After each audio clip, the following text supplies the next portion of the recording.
And now we find ourselves here at Suicide Cliff.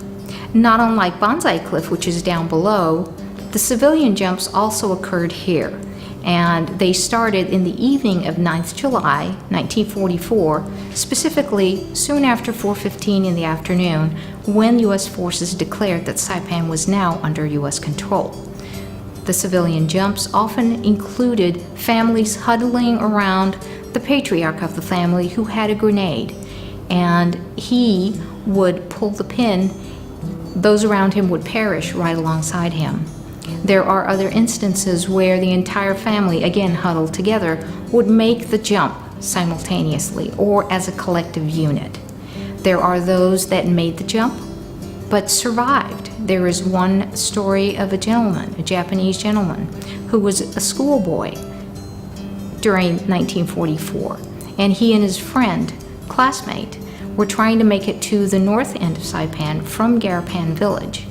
When he lost his family along the way, got to Suicide Cliff, saw that there was nothing more for which to continue to live, and so he thought, this is it for me. Made the jump.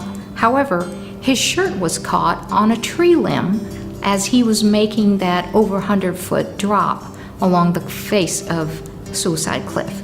The Marines fished him back up onto the surface, and he was brought to Camp Susupi.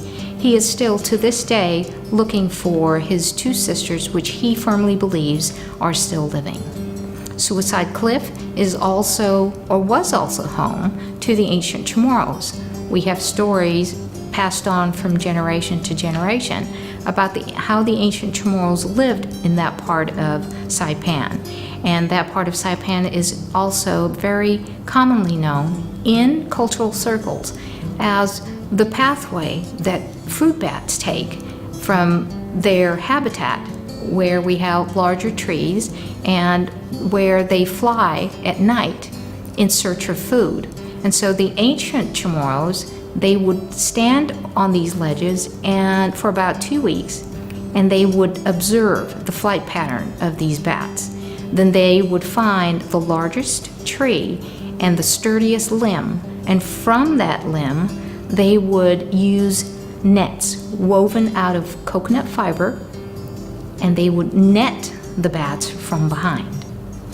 That obviously is no longer practiced, but it is testament to the feats of our ancestors here on the island of Saipan.